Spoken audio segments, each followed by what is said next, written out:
Hi, this is Michael. I just want to give a quick heads up that this episode in particular is one that might be a little bit more intense for younger viewers.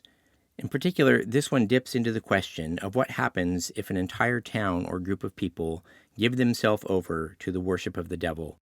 While it seems to be a hypothetical question in the story, it does paint the situation pretty clearly and explicitly. Kids, if you're listening by yourselves, make sure you have your parents listen to this one with you or ahead of time.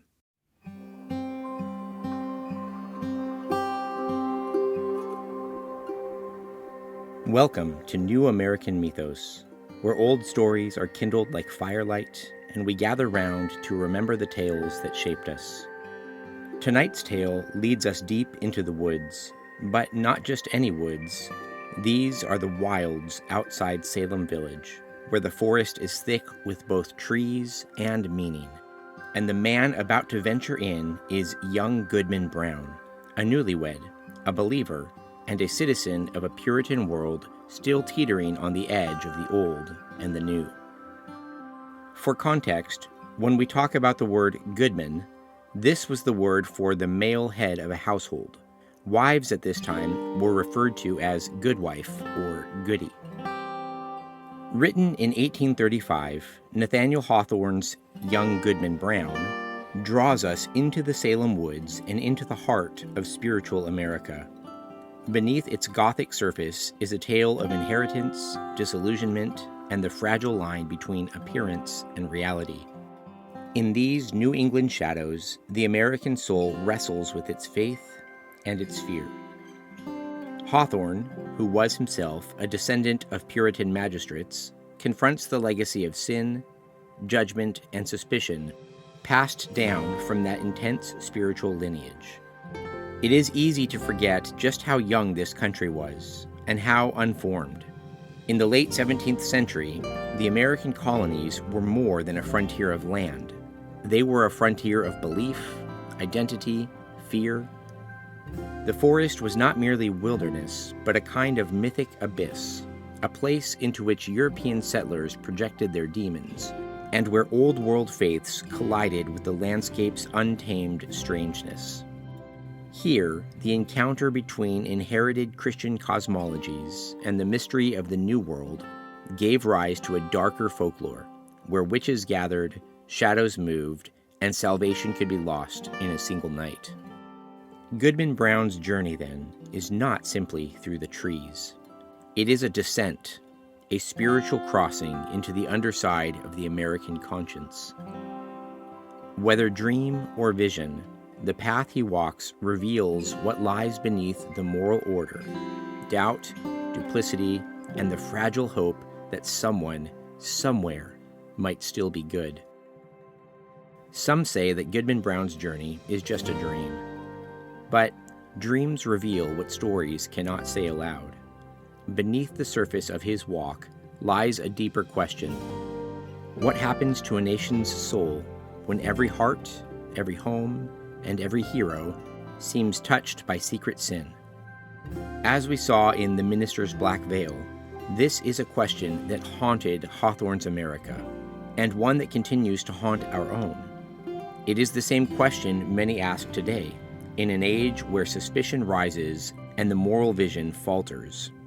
What happens to a people when the common myth of goodness is lost?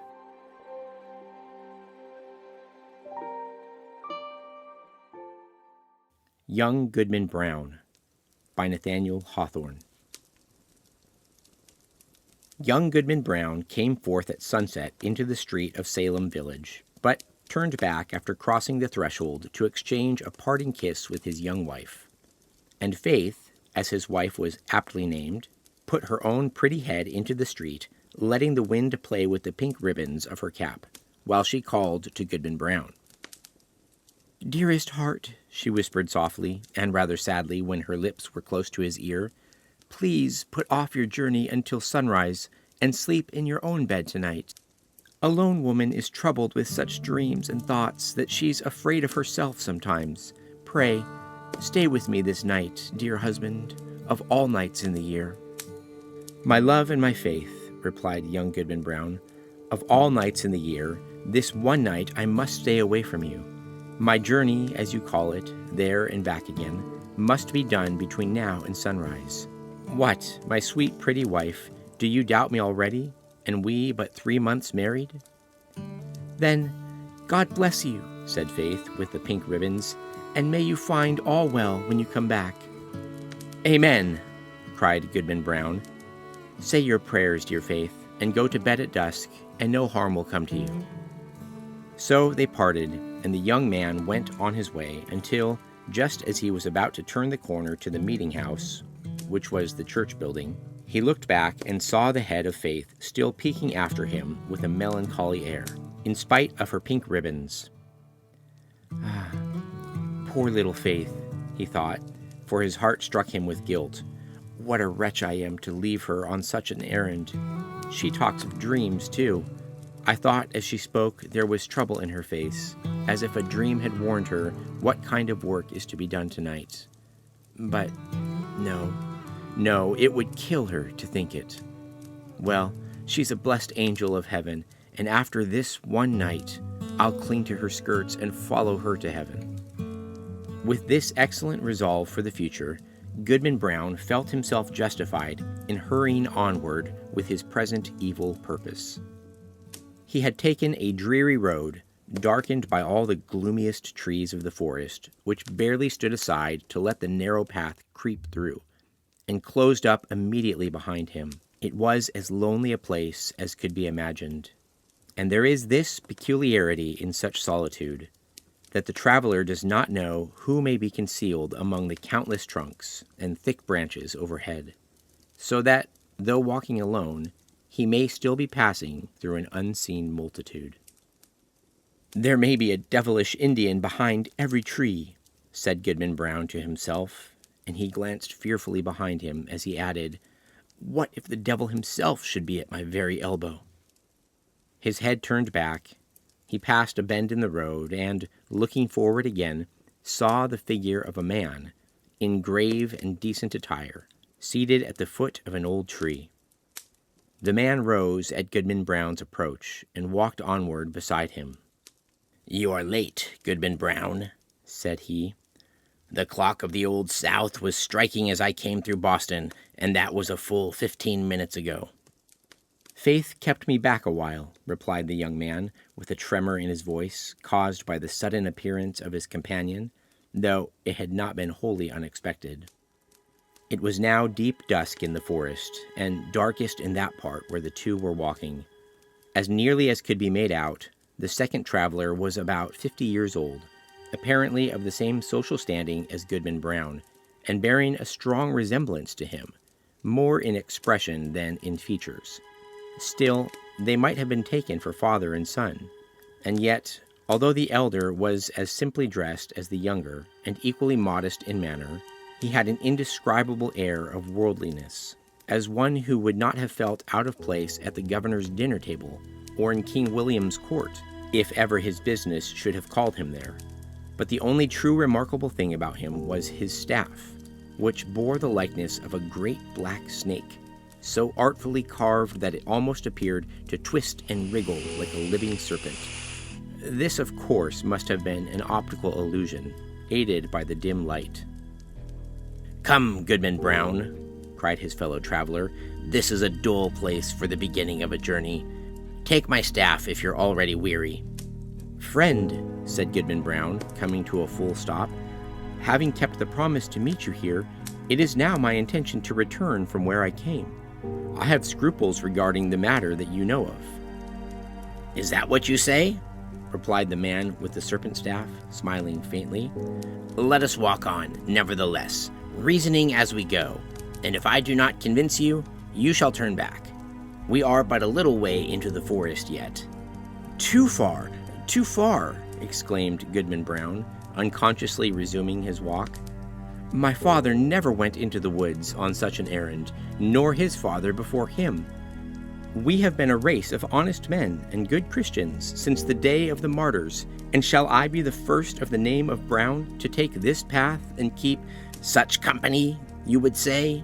Observed the elder man, finishing his thought. Well said, Goodman Brown.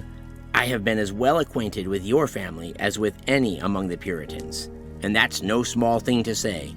I helped your grandfather, the constable, when he whipped the Quaker woman so smartly through the streets of Salem. And it was I who brought your father a pitch pine knot, kindled at my own heart, to set fire to an Indian village in King Philip's War. They were my good friends, both, and many a pleasant walk have we had along this path, returning merrily after midnight.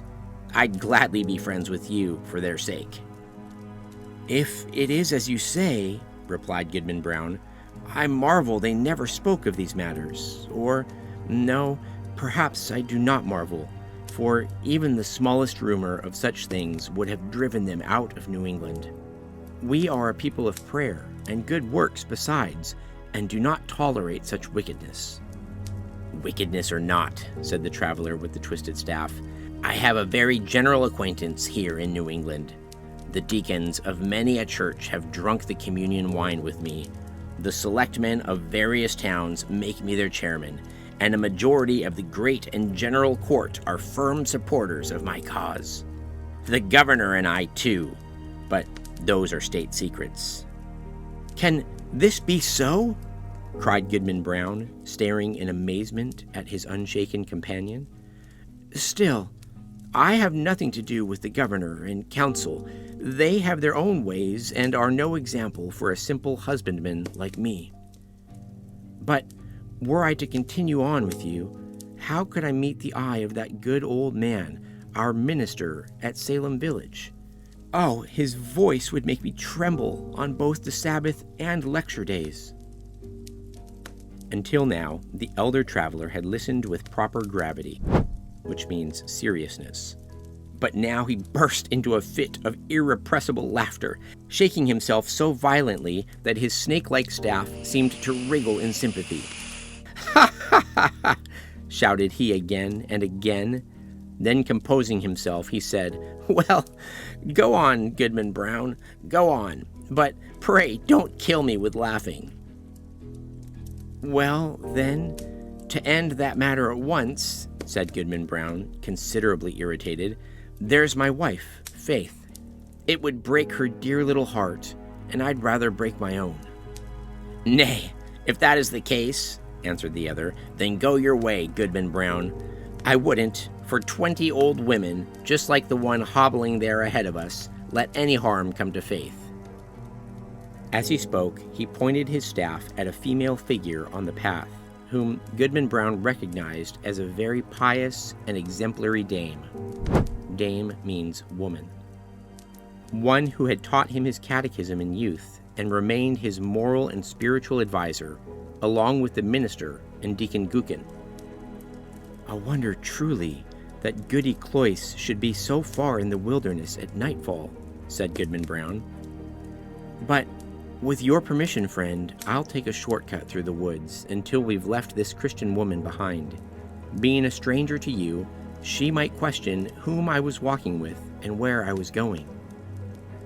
"So be it," said his fellow traveler. "Take the woods, and I'll keep the path." Accordingly, Goodman Brown turned aside, but made sure to keep an eye on his companion, who quietly approached the old woman. She, meanwhile, was moving along with remarkable speed for her age, muttering indistinctly, likely a prayer, as she went. The traveler extended his staff and touched her withered neck with what looked like the serpent's tail. "The devil!" screamed the pious old lady. "Ha ha! Then Goody Cloyce knows her old friend?" said the traveler, confronting her and leaning on his writhing staff. "Ah, indeed! Is it, your worship?" cried the good dame. "Yes, truly it is, and wearing the very image of my old gossip, Goodman Brown, the grandfather of that silly fellow walking down the path now. But, would your worship believe it? My broomstick has strangely vanished. Stolen, I suspect, by that unhanged witch, Goody Cory. And that, too, when I was all anointed with the juice of smallage, cinquefoil, and wolfsbane." "Mingled with fine wheat and the fat of a newborn babe," added the shape of old Goodman Brown. "Ah, your worship knows the recipe," cackled the old lady. So, as I was saying, being all ready for the meeting and with no horse to ride, I made up my mind to walk, for they tell me a nice young man is to be taken into communion tonight. But now your good worship will lend me your arm, and we shall be there in a flash." "That can hardly be," replied her companion. "I may not spare you my arm, Goody Cloyce, but here is my staff, if you will." So saying, he threw it down at her feet, where it perhaps assumed life, being one of those rods once lent to the Egyptian magi. Goodman Brown could not observe this, however. He had raised his eyes in astonishment, and, looking back down again, saw neither Goody Cloyce nor the serpentine staff, but only his fellow traveler, who waited calmly as if nothing had occurred. "That old woman taught me my catechism," said the young man, and there was a world of meaning in that simple statement. Let's take our first break here. This is not just a story of personal doubt. It's a meditation on disillusionment, on the loss of innocence in a culture that demanded visible piety while concealing hidden corruption. Hawthorne, writing as America began to industrialize and modernize, looked back on his Puritan ancestors with both reverence and dread. What he saw was not hypocrisy, but the terrifying question of whether any nation can be truly righteous, a question so haunting because so much is at stake: trust, covenant, and the very coherence of moral society. Let's continue down the road with Goodman Brown. The two continued onward. While the elder traveler urged his companion to move quickly and to stay the course, speaking so persuasively that his arguments seemed to arise not from his mouth, but from Goodman Brown's own heart. As they went, he plucked a branch of maple to use as a walking stick, and began stripping it of its twigs and little boughs, which were wet with evening dew. The moment his fingers touched them, they shriveled and dried up, as if with a week's worth of sunshine. Thus the pair proceeded at a brisk pace until, suddenly, in a gloomy hollow of the road, Goodman Brown sat down on the stump of a tree and refused to go any farther. "Friend," he said stubbornly, "my mind is made up. Not another step will I take on this errand. What, if a wretched old woman chooses to go to the devil when I thought she was going to heaven? Is that any reason for me to forsake my dear faith and follow her?" "You'll think better of this by and by," said the companion calmly. "Sit here and rest a while, and when you feel ready to move again, there is my staff to help you along." Without another word, he tossed the maple stick to his companion and disappeared as swiftly as if he had vanished into the gathering darkness. The young man sat for a few moments by the roadside, feeling greatly self-satisfied, and thinking how clearly he could now meet the minister on his morning walk or face good old Deacon Gookin without shame, and what peaceful sleep would be his that very night, meant to be spent wickedly, but now, by contrast, spent so sweetly in the arms of faith. Amid these pleasant and praiseworthy reflections, Goodman Brown heard the sound of hoofbeats approaching along the road. Feeling the weight of his earlier purpose, though now happily abandoned, he thought it best to hide at the edge of the forest. The hoofbeats drew nearer, accompanied by the voices of two sober, elderly men conversing as they rode. These mingled sounds passed within a few yards of Goodman Brown's hiding place, but, likely due to the deep gloom of that spot, neither riders nor horses were visible. Though their forms brushed the branches at the roadside, they did not so much as block the faint light from the narrow strip of sky they must have crossed. Goodman Brown alternately crouched and stood on tiptoe, pulling aside branches and craning his neck as far as he dared, without catching even a shadow. It vexed him all the more because, if such a thing were possible, he could have sworn he recognized the voices of the minister and Deacon Gookin, ambling quietly as they usually did when traveling to some ordination or church council. While still within earshot, one of the riders paused to pluck a switch, which was a short branch. "Of the two, Reverend Sir," said the voice resembling the deacon's, "I'd sooner miss an ordination dinner than tonight's meeting. They say some of our community are coming from Falmouth and beyond, and others from Connecticut and Rhode Island, along with several Indian powwows who, in their own fashion, know nearly as much devilry as the best of us. Moreover, a goodly young woman is to be taken into communion." "Mighty well, Deacon Gookin," replied the solemn old voice of the minister. "Spur on, or we shall be late. Nothing can be done, you know, until I get on the grounds." The hooves clattered again, and the voices, speaking so strangely in the empty air, passed deeper into the forest, where no church had ever gathered, nor solitary Christian had ever prayed. Where, then, could these holy men be traveling, so deep into the heathen wilderness? Young Goodman Brown caught hold of a tree for support, nearly sinking to the ground, overcome by a sick heaviness in his heart. He looked up to the sky, doubting whether there truly was a heaven above him. Yet there was a blue arch, and the stars brightening within it. "With heaven above and faith below, I will yet stand firm against the devil," cried Goodman Brown. While he still gazed upward into the deep vault of the sky, having lifted his hands to pray, a cloud, though no wind stirred, hurried across the zenith and hid the brightening stars. The sky remained blue everywhere else, except directly overhead, where this black mass of cloud swept swiftly northward. From above, as if from the depths of the cloud, came a confused and uncertain sound of voices. At one moment, the listener fancied he could distinguish the tones of his own townspeople, men and women, both devout and wicked, many of whom he had met at the communion table, and others he had seen rioting at the tavern. The next instant, so indistinct were the sounds, he doubted whether he had heard anything more than the murmur of the ancient forest, whispering without a breeze. Then came a louder swell of those familiar tones, voices heard daily in the sunlight of Salem village, but never before from a cloud of night. One was a young woman's voice, crying out in lamentation, though her sorrow seemed uncertain, as if she were entreating for some favor that might grieve her to receive. And all the unseen multitude, both saints and sinners, seemed to urge her onward. "Faith!" shouted Goodman Brown, in a voice of agony and desperation. The echoes of the forest mocked him, crying, "Faith! Faith!" as if bewildered souls were searching for her through the wilderness. His cry of grief, rage, and terror still pierced the night when the unhappy husband held his breath, hoping for a reply.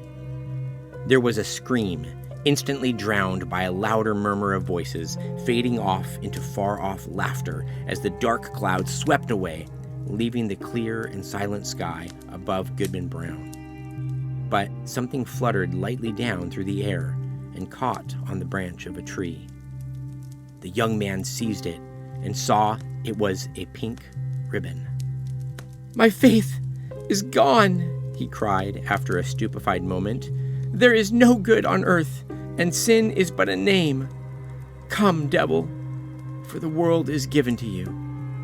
And, maddened with despair, Goodman Brown laughed loud and long, then grasped his staff and rushed forward again, so swiftly that he seemed to fly along the forest path rather than walk or run. The road grew wilder, more desolate, and less visible, until it vanished entirely, leaving him alone in the heart of the dark wilderness, still hurrying forward as if driven by an inescapable instinct toward evil. The whole forest rang with frightful sounds, the creaking of trees, the howls of wild beasts, and the yells of Indians, while at times the wind tolled like a distant church bell or roared broadly around the traveler, as if all nature were laughing him to scorn. But he himself was the greatest horror of the scene, and he did not shrink from its other terrors. "Ha ha ha!" roared Goodman Brown, when the wind seemed to laugh at him. "Let's see who laughs loudest. Think not to frighten me with your devilry. Come witch, come wizard, come Indian powwow, come devil himself, and here comes Goodman Brown. You might as well fear him as he fears you. Let's pause again here briefly. Brown's breakdown is not just about his household or even about the church. It's about the collapse of a sacred order. For the early American conscience, especially in Puritan New England, virtue wasn't private. It was covenantal. A community's moral health was a mirror of its divine favor. And when the mirror cracked, the consequences weren't just personal. They were cosmic.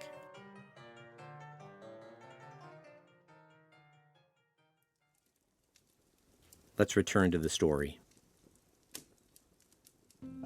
In truth, there was nothing more frightful in all the haunted forest than the figure of Goodman Brown. On he flew among the black pines, brandishing his staff with wild gestures, sometimes crying out horrible blasphemies, and sometimes laughing with such frenzy that all the echoes of the forest seemed like demons in return. The fiend, or demon, in his own shape, is less hideous than when he rages in the heart of a man. And so the demoniac sped along on his way until, quivering among the trees, he saw a red light before him, like the blaze of burning logs in a forest clearing, throwing a lurid glow against the sky at midnight. He paused in a momentary lull of the storm that had driven him on, and heard the swelling tones of what sounded like a hymn, rolling solemnly from afar, borne on many voices. He recognized the tune. It was familiar from the choir of the village meeting house. The verse faded heavily away and was followed by a chorus, not of human voices, but of all the sounds of the darkened wilderness pealing together in dreadful harmony. Goodman Brown cried out, and his cry blended into the voice of the desert, so that he could not even hear it himself. In the brief silence that followed, he crept forward until the red light glared full in his eyes. At one end of a clearing, hemmed in by the dark wall of the forest, rose a rock roughly shaped like either an altar or a pulpit. It was surrounded by 4 blazing pine trees, their tops aflame, but their trunks untouched, standing like candles at a night meeting. The foliage crowning the rock had caught fire as well, blazing high into the night and casting a flickering glow over the whole scene.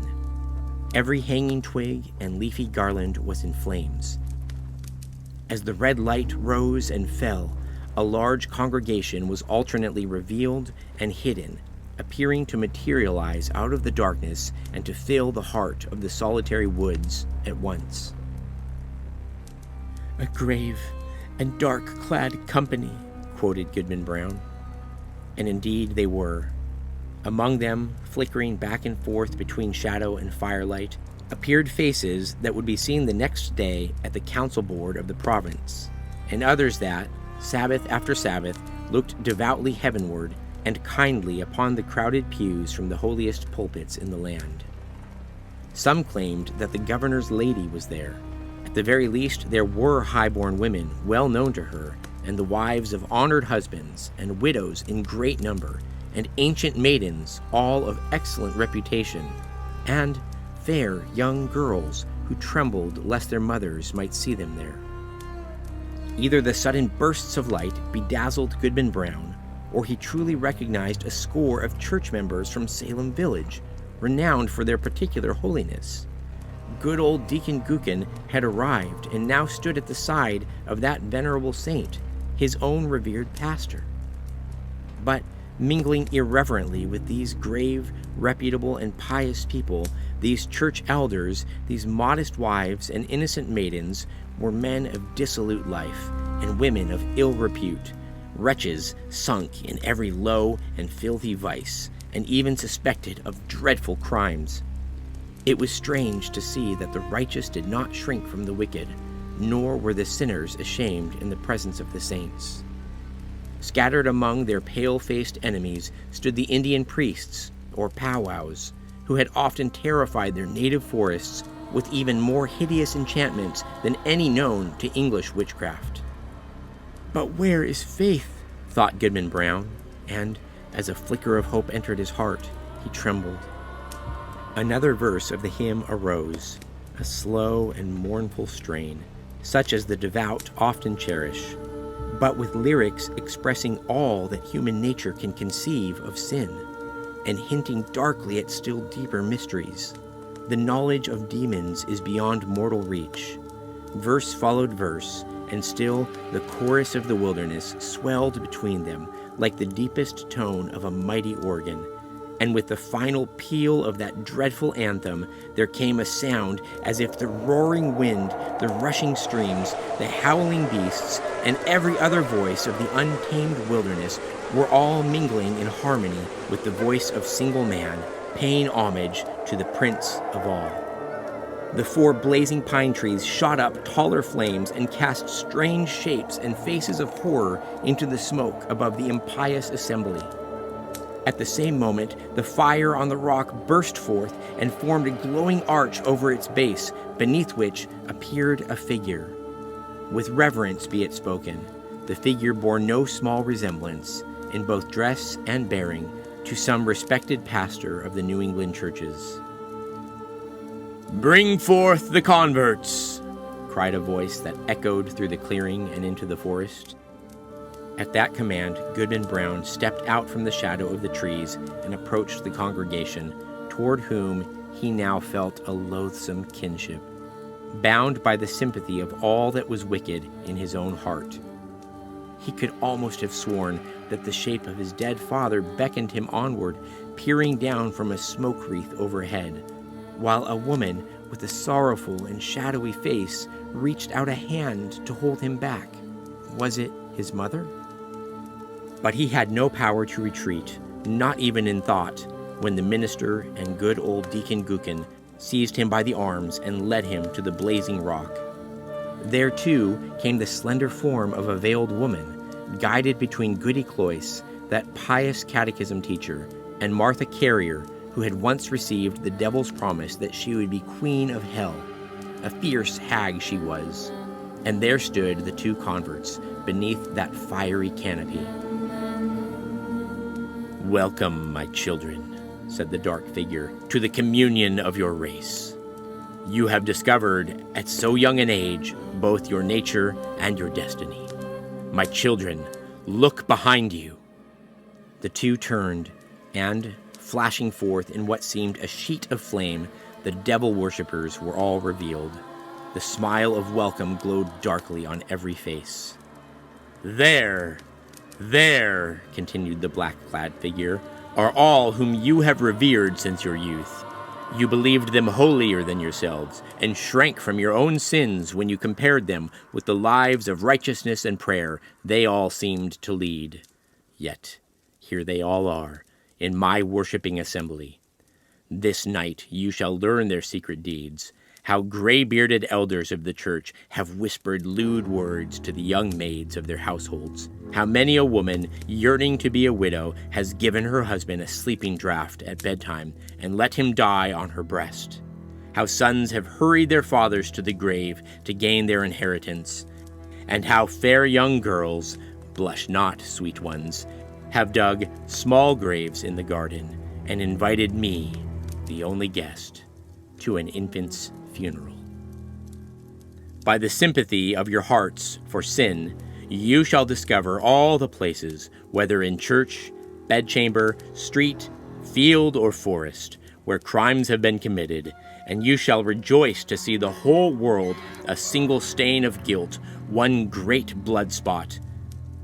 But beyond this, it shall be given to you to peer into every human heart, to grasp the deep mystery of sin, the source of all wicked arts, which pours forth more evil thoughts than even my power can bring into action. And now you 2, my children, look upon one another." The 2 figures did so, and by the blaze of the hell-born torches, the wretched Goodman Brown beheld his faith, and the wife beheld her husband, both trembling before that unholy altar. "There you stand, my children," said the figure, in a deep and solemn tone, almost sorrowful in its dreadful despair, as if his once angelic nature could still mourn for our miserable race. Relying on each other's hearts, you had still hoped that virtue was not merely a dream. Now you are disillusioned. Evil is the nature of mankind. Evil must be your only happiness. Welcome again, my children, to the communion of your race. Welcome! Welcome! And there they stood, the only pair, it seemed, still hesitating on the threshold of wickedness in this dark world. A basin had been naturally hollowed into the rock. Did it contain water, made red by the lurid light? Or was it blood? Or perhaps liquid flame? Into this did the shape of evil dip his hand, preparing to lay the mark of baptism upon their foreheads, that they might fully partake in the mystery of sin, made more aware of the secret guilt in others, in both deed and thought, than they could now be of their own. The husband cast one look at his pale wife, and Faith looked at him. What polluted wretches would they see in each other's eyes at the next glance, shuddering alike at what they saw and what they revealed? "Faith! Faith!" cried the husband. "Look up to heaven and resist the wicked one."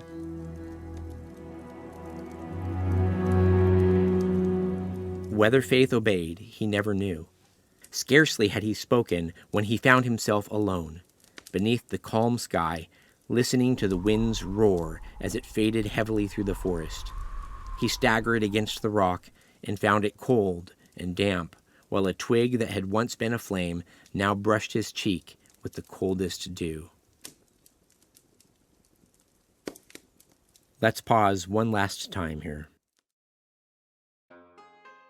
Notice that with one cry to heaven, the vision collapses. Was it all a dream?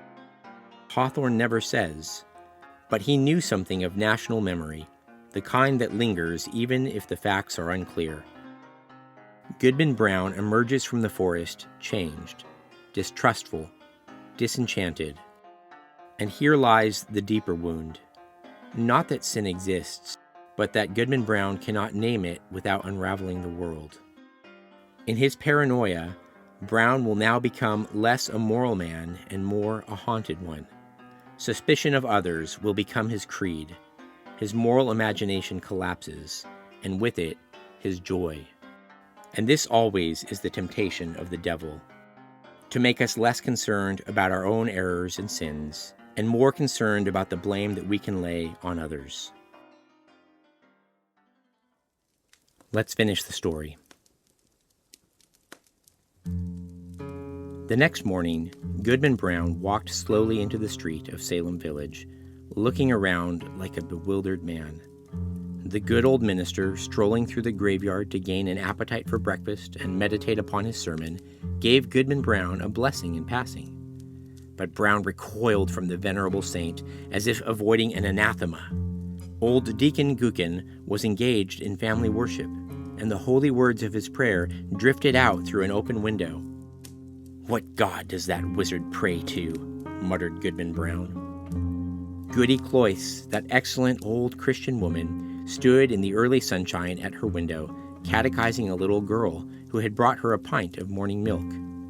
Goodman Brown snatched the child away, as if from the grip of the devil himself. Turning the corner by the meeting house, he spotted Faith's familiar head, with the pink ribbons, peering anxiously out, and she ran to meet him, so overjoyed at his return that she skipped through the street and nearly kissed him in front of the whole village. But Goodman Brown looked sternly and sorrowfully into her face and passed on without a word. Had Goodman Brown fallen asleep in the forest and only dreamed a wild vision of witch meeting? Let it be that way if you want. Yet, alas, it was a dream of dire omen for young Goodman Brown. From that night forward, he became a stern, sad, darkly reflective, distrustful, if not desperate, man. On the Sabbath, when the congregation sang holy psalms, he could not listen, for an anthem of sin drowned out the sacred melody in his ears. when the minister spoke with passion and power from the pulpit, his hand upon the open Bible, proclaiming the sacred truths of religion, saintly lives, triumphant deaths, and eternal bliss or torment, Goodman Brown turned pale, fearing the roof might thunder down upon the blasphemer and his listeners alike. Often, waking suddenly at midnight, he shrank away from faith's embrace, and at morning or evening, when the household knelt in prayer, he would scowl and mutter to himself, staring sternly at his wife, then turning away. And when his life had reached its end, and he was carried to the grave a white-haired corpse, followed by Faith, now an aged woman, and children and grandchildren, a fine procession indeed, along with many neighbors, they carved no hopeful verse upon his tombstone, for his dying hour was one of gloom. And so the story ends. Goodman Brown's walk into the forest is not just the story of one man's despair. It is a parable of suspicion, of what happens when the devil doesn't merely tempt you to sin, but persuades you that everyone else already has. The witch's Sabbath that he sees may be a dream, or it may be a caricature of evil, exaggerated, grotesque, meant to overwhelm his trust. And in that, the devil succeeds. Goodman Brown does not emerge more vigilant against temptation, but more convinced of the hypocrisy of his neighbors. He cannot look at his wife, or his pastor, or his community without seeing corruption. And so the tragedy is not simply that he lost faith in God, but that he also lost faith in his people. Suspicion replaced charity. Cynicism replaced hope.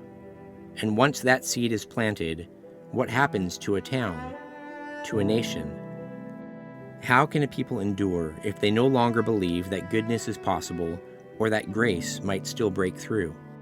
That is Hawthorne's lingering question, and it is not far from our own time. What happens to us when distrust rules, when we assume the worst of one another, and when we can no longer imagine innocence or believe in redemption? A nation without trust becomes a nation haunted. This, then, is the deeper warning of Goodman Brown. Not that evil lurks in the shadows, that much we know, but that the darker danger is to let evil convince us that no light remains at all.